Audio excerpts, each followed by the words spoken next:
D'abord, merci beaucoup pour l'invitation, ça m'a fait très chaud au cœur. Et en fait, ce que je vais dire ce soir, je le dédie aux jeunes LGBT de Genève. Je me souviens à l'époque, j'avais fait partie du comité de fondation de l'association Totem. Donc voilà, je dédie ce que je vais dire aux jeunes de Totem qui sont là avec nous ce soir.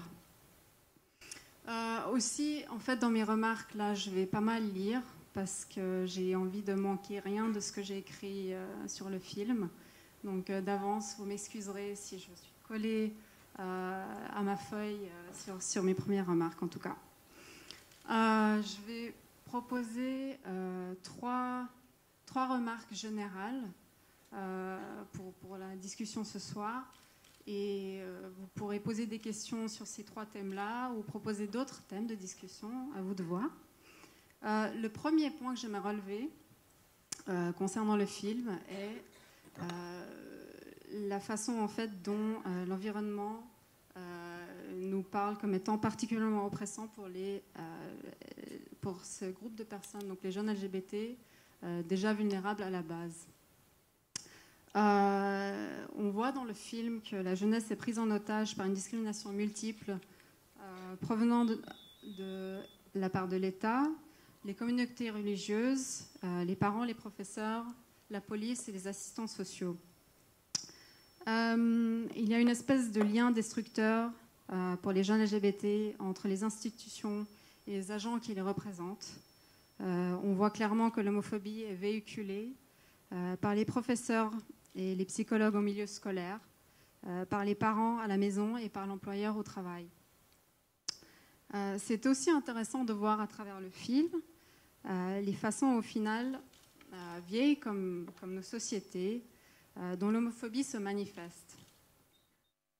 On constate notamment que les jeunes sont rejetés, appelés à être ségrégés ou à être bannis, et invités à être brûlés sont des exemples. Au final, le film démontre que la violence envers les jeunes LGBT ne porte aucun air nouveau, mais qu'elle est basée sur des piliers déjà tant vus, notamment la fin de l'espèce, la normalité, la médicalisation de l'homosexualité et l'impérialisme occidental, notamment quand un des jeunes dit « va à ton Hollande, retourne à ton Hollande chérie ». Le deuxième point de discussion que je propose sont les conséquences désastreuses pour les jeunes LGBT suivant l'imposition de cette nouvelle loi. Quelques conséquences sont par exemple les problèmes de santé mentale, tentatives de suicide qui sont mentionnés à plusieurs reprises, le fait aussi qu'il y a un nombre d'entre ces jeunes qui deviennent sans-abri. Il y a également en parallèle, on voit le recours à la prostitution, ce qu'on appelle en anglais survival sex, et aussi la discussion, en tout cas le thème de la migration est abordé indirectement plusieurs fois, et même directement à la fin, quand le jeune homme s'apprête à prendre l'avion. Une dernière des conséquences que je voulais juste aborder ici était la vie que ces jeunes mènent souvent, une vie dans le mensonge. Je pense que c'est assez clair. Troisième point, pour finir juste sur une note positive, j'ai trouvé que la détermination des activistes qui sont portraits ici dans le film est incroyablement impressionnante. Le film en soi est un résultat de travail de plusieurs activistes très très courageux et inspirants, et la campagne Children 404 est absolument impressionnante. Une note très importante, c'est que je pense qu'éventuellement le changement social viendra de la combinaison des activistes restant sur place et ceux quittant le pays. En tous les cas, on est confronté au dilemme moral de la part des personnes pensant à quitter la Russie, notamment avec la jeune femme qui dit qu'elle aurait l'impression d'être malhonnête envers son peuple en quittant le pays. Deux dernières choses. Le film montre à quel point une seule personne peut faire la différence dans la vie d'un jeune LGBT. Donc c'est juste pour mettre en lumière qu'il s'agit bien de la qualité des gens et non de la quantité des supporters des jeunes LGBT. En l'occurrence, dans le film, je pense que le supporter primordial qu'on voit, en tout cas qui est là présent, est cette femme nommée Natacha, qui est une jeune femme robuste de la cinquantaine et qui incite les jeunes parents à prendre un recul afin d'apprécier son enfant tel qu'il ou elle soit. La dernière note positive, c'est que l'histoire de la criminalisation de l'homosexualité en Russie n'est pas linéaire. Et ça, c'est un point très, très important, puisque Vladimir Lénine, comme Boris Yeltsin, chacun à leur tour, en 1917 pour le premier, puis en 1993 pour le deuxième, ont supprimé les lois criminalisant les minorités sexuelles. Avec le plaidoyer nécessaire, ceci pourrait devenir le cas dans le futur. Voilà mes impressions. Merci. Merci. Leïla, merci pour cette note qui nous rappelle que l'histoire est effectivement discontinue. Je voudrais volontiers passer un petit moment la parole à M. Fischer. Il y a eu un rapport de Human Rights Watch sur les droits LGBT. Et peut-être vous pouvez nous donner quelques éléments de ce rapport.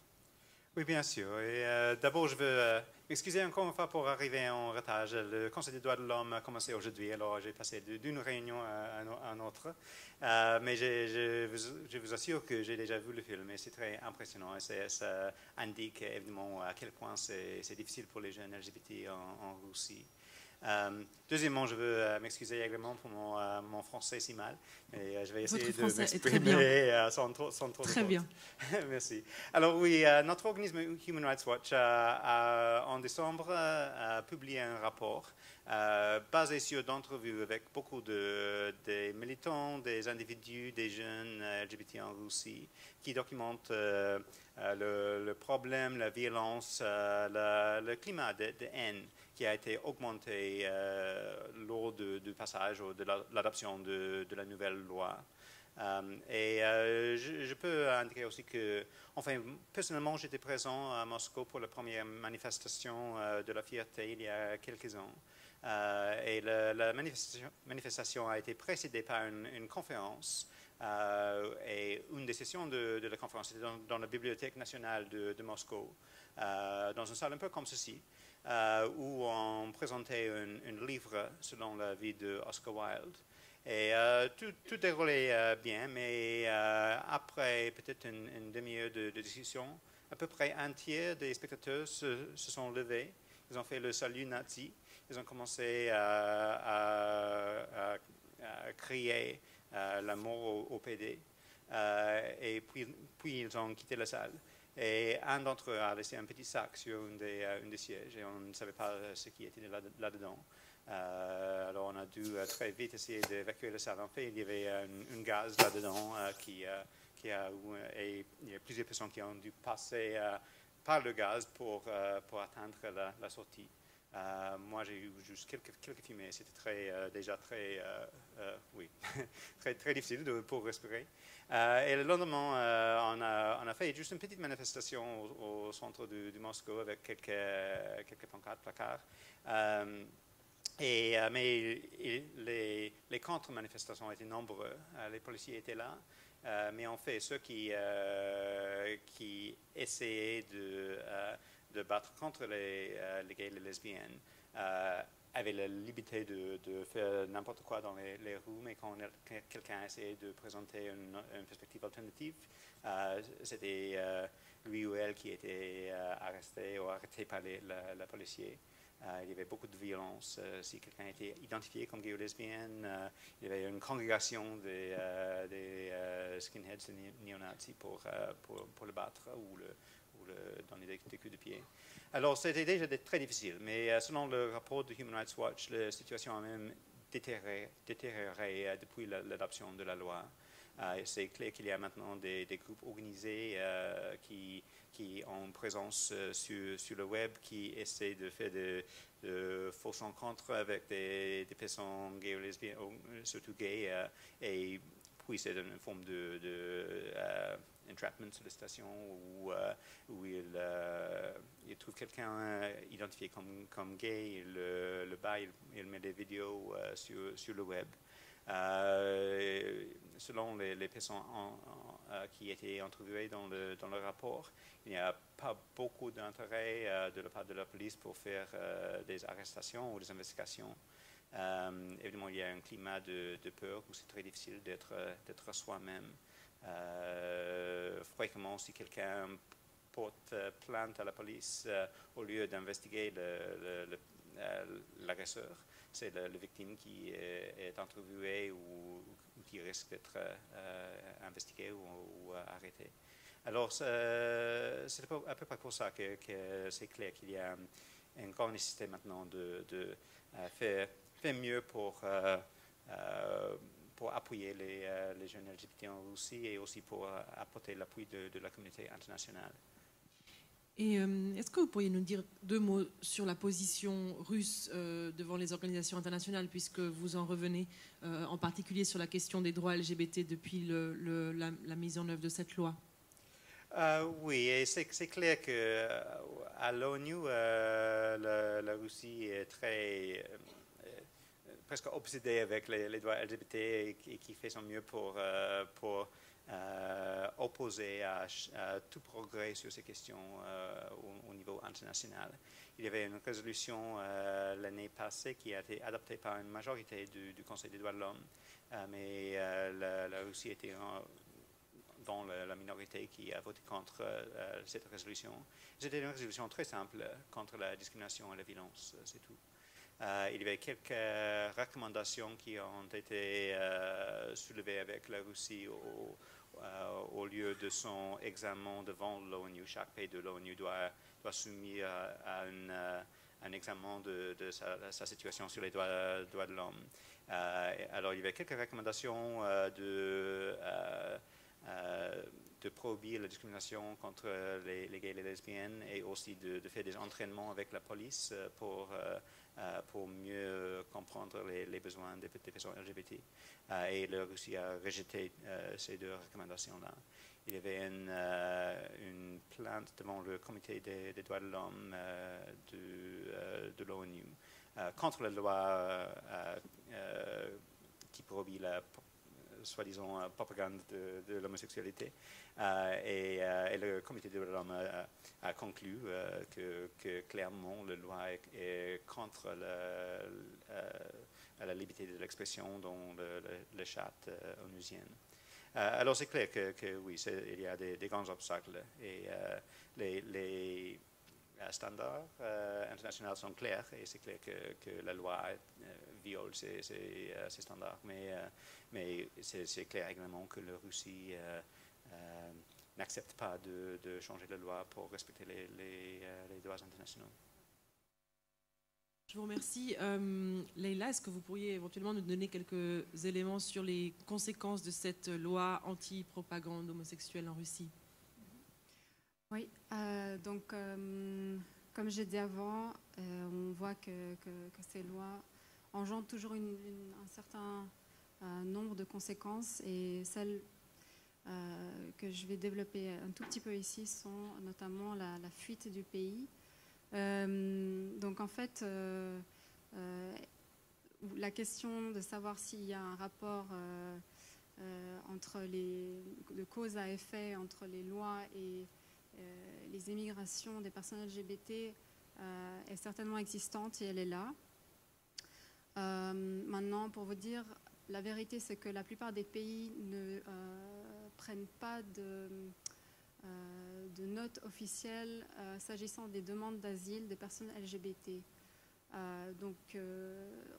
Par contre, au niveau des sources inofficieuses, c'est clair qu'on peut dire qu'il y a une recrudescence des demandes d'asile de la part des personnes LGBT, notamment aux États-Unis, au Canada et en Europe aussi, particulièrement en Pologne, en France et en Angleterre. En fait, on voit ça aussi à travers le nombre accroissant d'organisations LGBT russes qui sont en train de se propager à travers l'Europe.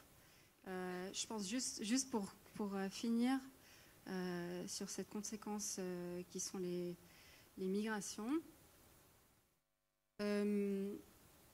Oh là, j'ai perdu le... Ça permet peut-être juste de placer que c'est vrai que... Aucun souci. Que l'année 2014, dans l'expérience très locale de Dialoguer, on a effectivement vu un certain nombre de demandes venant des personnes immigrées LGBT pour l'amélioration de leur situation de vie en tant que requérants d'asile ici, en fait. Donc c'est une thématique nouvelle qu'on a vue émerger d'elle-même, en fait, dans voilà, le petit quotidien de l'association homosexuelle genevoise. Mais c'est vrai que c'est une thématique qui arrive là. Oui, c'est vrai, tout à fait. La chose, excuse-moi, que je voulais juste rajouter, c'est qu'il ne faut pas non plus penser que l'Europe, de façon générale, accepte tout requérant d'asile sans condition. Notamment, justement, dans les 2 semaines qui sont passées, on a été contacté par un couple de femmes qui vivent en ce moment même en Norvège et qui vont être rapatriés en Russie parce qu'en fait les juges norvégiens prônent le fait que les personnes LGBT peuvent tout à fait retourner en Russie et vivre dans les grandes villes au lieu de vivre dans les milieux ruraux par exemple. Donc c'est juste ne pas lancer le message que voilà, toute personne LGBT sera accueillie de façon tout à fait naturelle en Europe ou même parfois aux États-Unis ou au Canada. Voilà. Je peux effectivement ajouter que sur certaines personnes qu'on a rencontrées à Dialoguer qui ont demandé l'asile en tant que requérants d'asile LGBT, c'est pas du tout évident qu'ils aient le statut de réfugié, pas du tout. La plupart sont en cours de procédure et sont dans des situations de vie tout à fait compliquées et c'est pas dit. Alors, peut-être qu'il y a éventuellement quelques questions dans la salle. On passe maintenant à la partie publique. Alors, il y a un certain nombre de personnes qui sont déjà parties, mais enfin, est-ce qu'il y aurait des questions sur le film à Monsieur Fischer, à Madame Lohmann, sur... oui, alors, voilà, peut-être... Est-ce que... Ah, bah, il y a un micro, magnifique. Bonjour, Bonsoir. Merci pour votre intervention. Je suis animateur à Totem et je suis venu ce soir avec des jeunes de Totem. J'ai beaucoup apprécié le film, en tout cas, de pouvoir voir par le regard des LGBT en Russie, des jeunes, ce qu'ils peuvent vivre au quotidien là-bas. Si je peux me permettre, je ne pense pas que tout le monde dans la salle connaisse Totem, alors ça vaut peut-être la peine en 2 mots de présenter quel est ce programme. Totem, c'est un projet de la Fédération des associations LGBT de Genève qui permet aux jeunes de venir se retrouver dans un endroit respectueux où ils peuvent être eux-mêmes en dehors de leur famille ou de personnes qui peuvent ne pas les comprendre à l'extérieur et de passer des moments très agréables. Ma question, c'est... On comprend le constat de la situation internationale avec la Russie, mais qu'est-ce qu'on fait avec ça? J'ai l'impression que vous êtes un peu défaitiste dans votre explication en disant, bah voilà, ils mettent un veto sur cet élément-là, mais qu'est-ce qu'on peut faire et qu'est-ce que vous pouvez faire? Je n'y connais pas grand-chose, donc merci. Monsieur Fischer, volontiers. Okay. Oui, c'est vrai que c'est un défi au niveau international aussi, également pour les militantes au niveau national. Mais évidemment, c'est le système international qui essaie de critiquer, de pousser la Russie pour au moins être comptable ou être sous le scrutin de la communauté internationale et pour souligner le fait que ces lois sont hors de la loi internationale pour essayer d'aider le militantisme au niveau national. Je pense toujours que le système international, ce n'est pas quelque chose qui peut opérer en isolation. Alors, ça fait partie des démarches des militants et militantes au niveau national aussi. Et ça peut aider quand il y a des éléments au niveau national, régional et international, tout ensemble, qui aident les militants devant les tribunaux, par exemple. On collabore beaucoup avec les organismes, les ONG en Russie. Ils ont beaucoup de courage, évidemment. Il y avait quelques-uns qui se sont venus à Genève pour présenter la situation en Russie devant le Conseil des droits de l'homme. On peut les appuyer devant le comité, par exemple, ou dans l'examen de la situation en Russie pour souligner le fait que, oui, que la Russie doit changer ses lois. Mais aussi, la Russie, un des défis, c'est que c'est un grand pouvoir qui n'est pas facilement influencé par la communauté internationale, c'est ça. Alors, mais c'est pas hors de la pression non plus. Et comme chaque pays, ils ont d'autres priorités, d'autres dossiers dans lesquels ils sont impliqués. Alors, quand il y a une grande réponse de la communauté internationale, on espère que peu à peu ça aide à bouger les choses. Alors évidemment, c'est clair, il y a toujours 70p qui criminalisent l'homosexualité, il y a quelques-uns avec la peine à mort. C'est pas facile de changer tout ça d'un seul coup. C'est plutôt une question de peu à peu avancer des choses, élaborer des principes internationaux, et ça marche aussi. Et aussi d'essayer de renforcer la communauté en Russie pour pouvoir continuer le travail. Merci. On me donne un petit papier sur lequel il y a marqué fin. Mais il y a marqué aussi Café Babel, parce qu'effectivement, l'idée, c'est que s'il y a d'autres questions ou d'autres commentaires, critiques, l'idée, c'est de continuer à discuter au Café Babel, donc au rez-de-chaussée sur la droite.